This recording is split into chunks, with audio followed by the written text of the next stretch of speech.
हर हर महादेव। नमस्कार। मेरे YouTube channel श्रद्धा में आप सभी लोगों का हार्दिक स्वागत है। उम्मीद करती हूँ कि आप सभी सुखी और स्वस्थ होंगे, भगवान की भक्ति में व्यस्त होंगे। आइए जानते हैं आज इस वीडियो के माध्यम से शिव महापुराण संहिता 2 के तृतीय खंड के 46वें अध्याय के बारे में, जिसमें भगवान शिव के परिछन व माता पार्वती का सुंदर रूप देख प्रसन्न होने के बारे में बताया गया है। ब्रह्मा जी बोले, नारद, भगवान शिव सबको आनंदित करते हुए प्रसन्नतापूर्वक अपने गणों, देवताओं, सिद्ध मुनियों तथा अन्य लोगों के साथ गिरिराज हिमालय के धाम में गए। हिमालय की पत्नी मैना भी अंदर से शिव जी की आरती उतारने के लिए सुंदर दीपकों से सजी हुई थाली लेकर बाहर आईं। उस समय उनके साथ ऋषि पत्नियां तथा अन्य स्त्रियां भी मौजूद थीं। भगवान शिव का मनोहर रूप चारों ओर अपनी कांति बिखेर रहा था। उनकी शोभा करोड़ों कामदेवों के समान थी। उनके प्रसन्न मुखर बिंदु पर 3 नेत्र थे। अंग कांति चंपा के समान थी। शरीर पर सुंदर वस्त्र और आभूषण उनके व्यक्तित्व में 4 चांद लगा रहे थे। उनके मस्तक पर सुंदर चंद्र मुकुट लगा था। गले में हार तथा हाथों में कड़े तथा बाजूबंद उनकी शोभा बढ़ा रहे थे। चंदन, कस्तूरी, कुमकुम और अक्षत से उनका शरीर विभूषित था। उनका रूप दिव्य और अलौकिक था, जो अनायास ही सबको अपनी ओर आकर्षित कर रहा था। उनका मुख अनेकों चंद्रमाओं की चांदनी के समान उज्जवल और शीतल था। ऐसे परम सुंदर और मनोहर रूप वाले दामाद को पाकर हिमालय पत्नी मैना की सभी चिंताएं दूर हो गईं। वे आनंद मग्न होकर अपने भाग्य की सराहना करने लगी। शिव जी को दामाद बनाकर स्वयं को कृतार्थ मानने लगी और अपनी पुत्री पार्वती, अपने पति हिमालय तथा अपने कुल को धन्य मानने लगी। उस समय प्रसन्नतापूर्वक वे शिव जी की आरती उतारने लगी।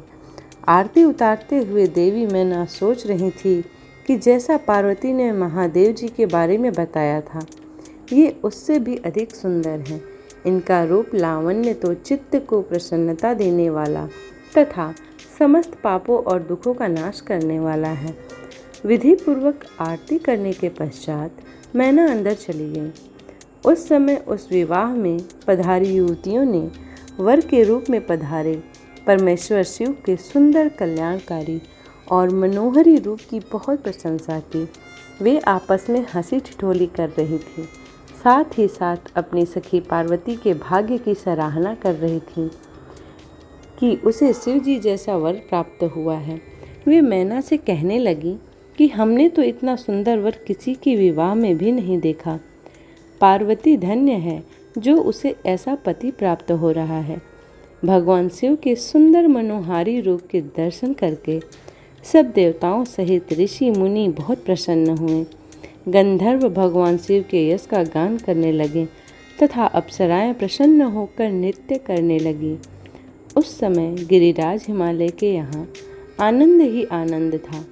हिमालय ने आनंदपूर्वक मंगलाचार किया और मैना सहित वहाँ उपस्थित सभी नारियों ने वर का परिछन किया तथा घर के भीतर चली गईं।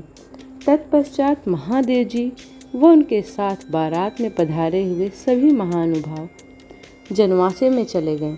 तत्पश्चात साक्षात दुर्गा का अवतार देवी पार्वती कुल देवी की पूजा करने के लिए अपने कुल की स्त्रियों सहित अपने अंतःपुर से बाहर आई।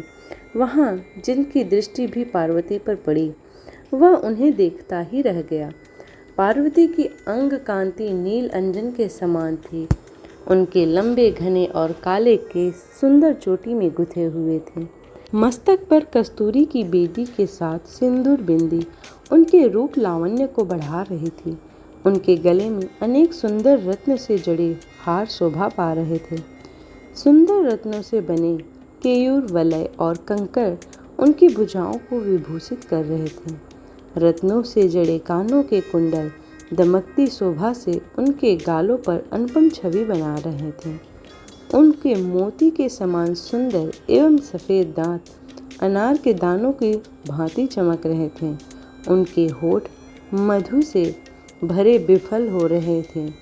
महावर पैरों की शोभा वृद्धि कर रही थी। उनके अंगों में चंदन, अगर, कस्तूरी और कुमकुम का भी अंगराग लगा हुआ था। पैरों में पड़ी पाजेब से निकले घुंघरुओं की रुंझुन रुंझुन की आवाज़ कानों में मधुर संगीत घोल रही थी। उनकी इस मंत्रमुग्ध छवि को देखकर सभी देवता उनके सामने नतमस्तक होकर जगत जननी पार्वती को भक्ति भाव से प्रणाम कर रहे थे। उस समय भगवान शिव भी उनके इस अनुपम सौंदर्य को कनखियों से देखकर हर्ष का अनुभव कर रहे थे। माता पार्वती के अनुपम रूप को देखकर शिव जी अपने विरह की वेदना को त्याग दिए। पार्वती के रूप ने उनको मोहित कर दिया था। इधर माता पार्वती ने कुल देवताओं की प्रसन्नता के लिए उनका विधि विधान से पूजन किया। तत्पश्चात वे अपनी सखियों और ब्राह्मण पत्नियों के साथ पुनः महल लौट गईं। उधर मैं, विष्णु जी व भगवान शिव भी अपने अपने स्थान पर ठहर गए। इस प्रकार शिव महापुराण संहिता 2 की तृतीय खंड का 46वां अध्याय समाप्त होता है। उम्मीद करती हूँ कि आज की ये वीडियो आप लोगों को पसंद आई हो। वीडियो पसंद आई हो तो वीडियो को लाइक करें, शेयर करें और चैनल को सब्सक्राइब करें। इसी प्रकार की भक्तिभाव से जुड़ी हुई वीडियोस को प्राप्त करने के लिए चैनल को सब्सक्राइब करना ना भूलें। मिलते हैं अगले अध्याय में, तब तक के लिए हर हर महादेव।